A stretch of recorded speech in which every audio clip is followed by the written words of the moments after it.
The formula of success. One ship drives east, and another drives west, with the self-same winds that blow. 'Tis the set of the sails, and not the gales, which tells us the way they go. Like the waves of the sea are the ways of fate, as we voyage along through life. 'Tis the set of the soul which decides its goal and not the calm or the strife. Ella Wheeler Wilcox. What is the eternal question which stands up and looks you and every sincere man squarely in the eye every morning? How can I better my condition? That real-life question confronts you and will haunt you every day until you solve it. Read this chapter carefully, and I think you will find the answer to this important life question which you and every man must solve if he expects ever to have more each Monday morning, after payday, than he had the week before. To begin with, all wealth depends upon a clear understanding of the fact that mind, thought, is the only creator. The great business of life is thinking.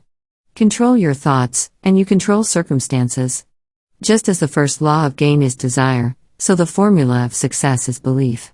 Believe that you have it, see it is an existent fact, and anything you can rightly wish for is yours. Belief is the substance of things hoped for, the evidence of things not seen. You have seen men accomplish the seemingly impossible inwardly no more capable than yourself. You have seen others, after years of hopeless struggle, suddenly win their most cherished dreams. And you've often wondered, what is the power that gives new life to their dying ambitions, that supplies new impetus to their jaded desires, that gives them a new start on the road to success? That power is belief, faith.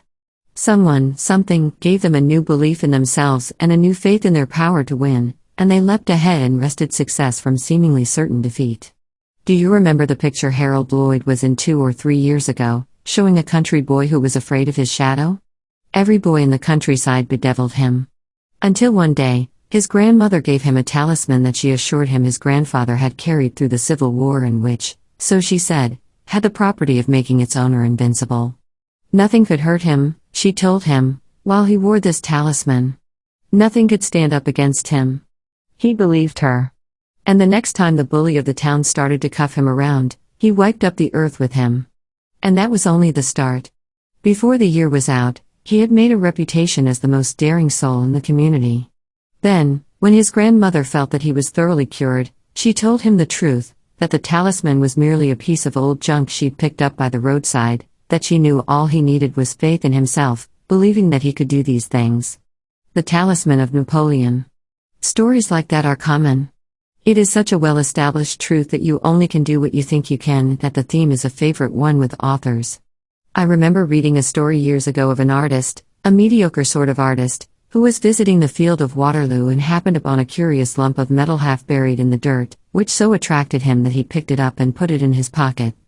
Soon thereafter, he noticed a sudden increase in confidence and absolute faith in himself, not only as to his own chosen line of work but in his ability to handle any situation that might present itself. He painted a great picture, just to show that he could do it. Not content with that, he visioned an empire with Mexico as its basis and actually led a revolt that carried all before it, until one day, he lost his talisman. And immediately, his bubble burst. I instance this just to illustrate the point that it is your own belief in yourself that counts. It is the consciousness of dominant power within you that makes all things attainable. You can do anything you think you can. This knowledge is literally the gift of the gods, for, through it, you can solve every human problem. It should make you an incurable optimist. It is an open door to welfare. Keep it open by expecting to gain everything that is right. You are entitled to every good thing. Therefore expect nothing but good. Defeat does not need to follow victory.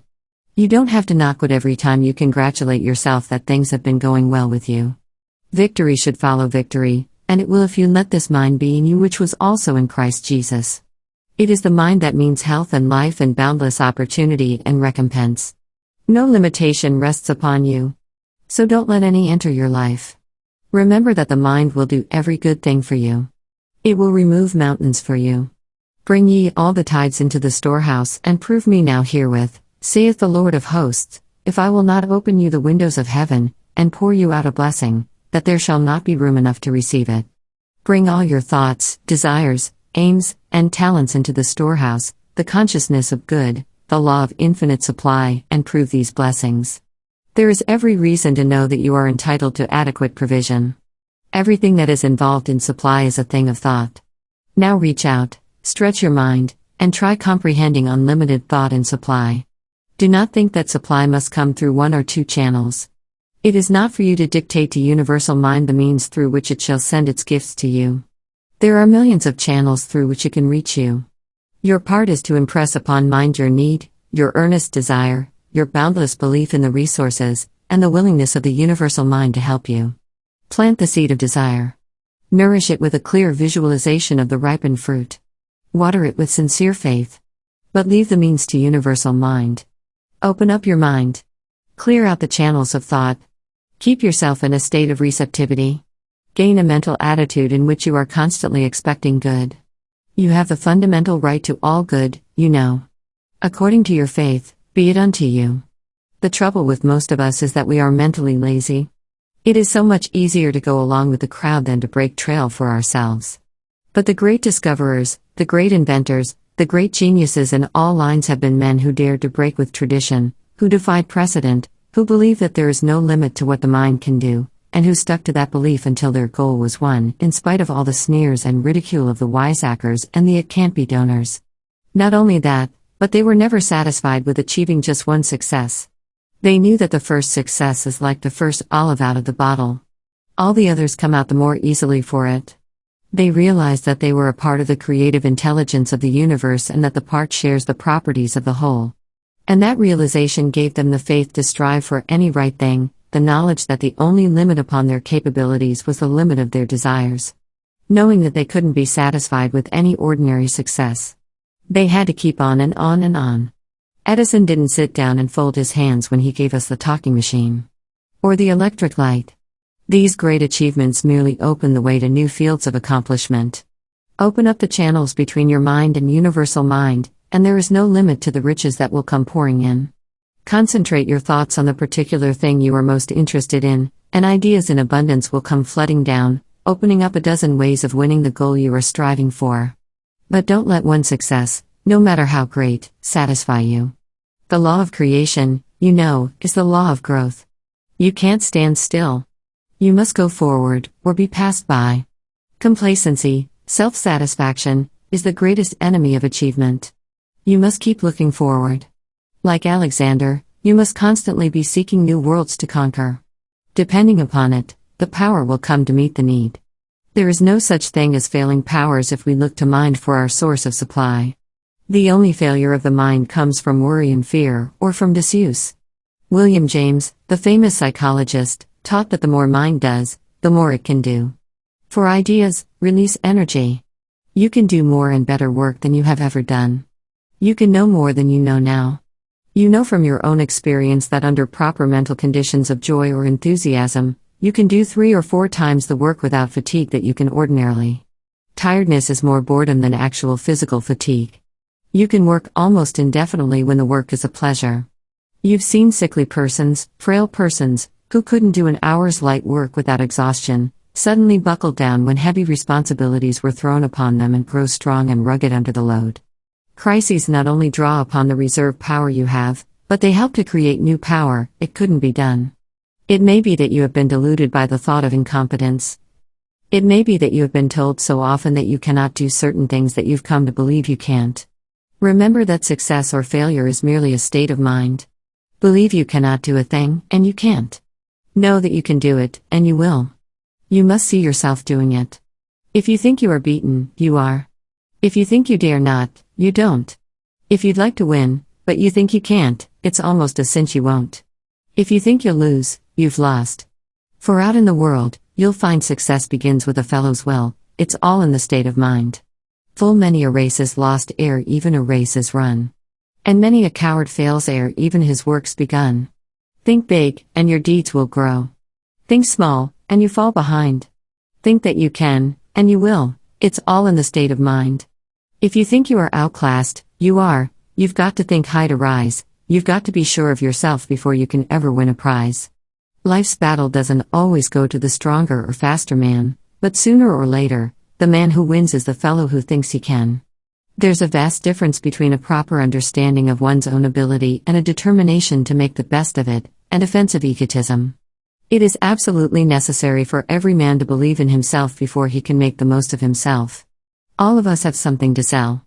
It may be our goods, it may be our abilities, it may be our services. You've got to believe in yourself to make your buyer take stock in you at par and accrued interest. You've got to feel the same personal solicitude over a customer lost, as a revivalist over a backslider, and hold special services to bring him back into the fold. You've got to get up every morning with determination if you're going to go to bed that night with satisfaction. There's mighty sound sense in the saying that all the world loves a booster. The one and only thing you have to win success with is your mind. For your mind to function at its highest capacity, you've got to be charged with good cheer and optimism. No one ever did a good piece of work while in a negative frame of mind. Your best work is always done when you are feeling happy and optimistic. And a happy disposition is the result, not the cause, of happy, cheery thinking. Health and prosperity are the results primarily of optimistic thoughts. You make the pattern. If the impression you have left on the world about you seems faint and weak, don't blame fate, blame your pattern. You will never cultivate a brave, courageous demeanor by thinking cowardly thoughts. You cannot gather figs from thistles. You will never make your dreams come true by choking them with doubts and fears. You've got to put foundations under your air castles, foundations of understanding and belief. Your belief can always measure your chances of success in any undertaking in yourself. Are your surroundings discouraging? Do you feel that if you were in another's place, success would be easier? Just bear in mind that your real environment is within you. All the factors of success or failure are in your inner world. You make that own inner world, and through it, your outer world. You can choose the material from which to build it. If you've not chosen wisely in the past, you can choose again now the material you want to rebuild it. The richness of life is within you. No one has failed so long as he can begin again. Start right in and do all those things you feel you have it in you to do. Ask permission of no man. Concentrating your thought upon any proper undertaking will make its achievement possible. Your belief that you can do the thing gives your thought forces their power. Fortune waits upon you. Seize her boldly, hold her, and she is yours. She belongs rightfully to you. But if you cringe to her, if you go up to her doubtfully, timidly, she will pass you by in scorn. For she is a fickle jade who must be mastered, who loves boldness, who admires confidence. A Roman boasted that it was sufficient for him to strike the ground with his foot, and legions would spring up.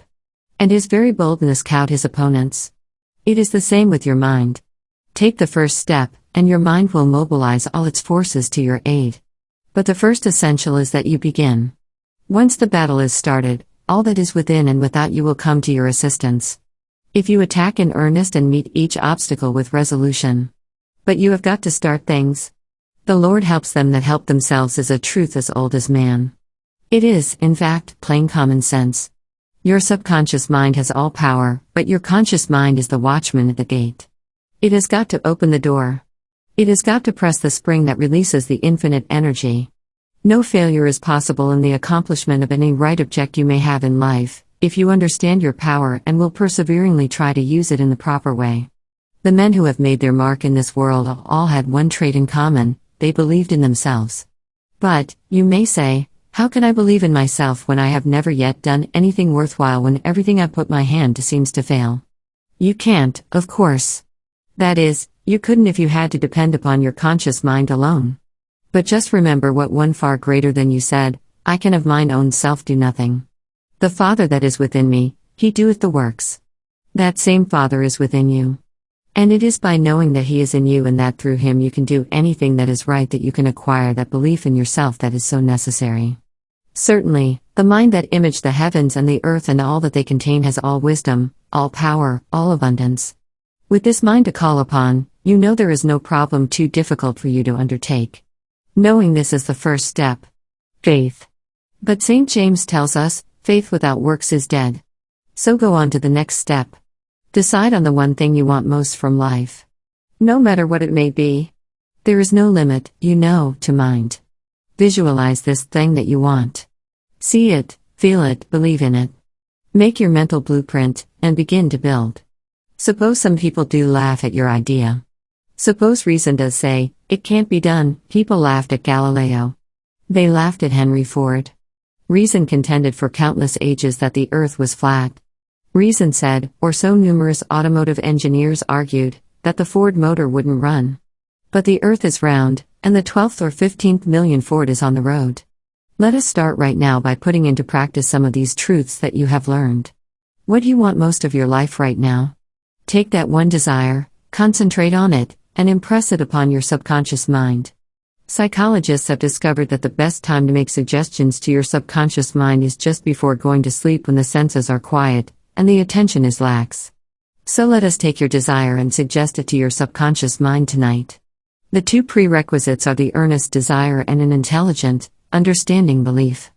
Someone has said, that education is 3/4 encouragement, and the encouragement is the suggestion that the thing can be done.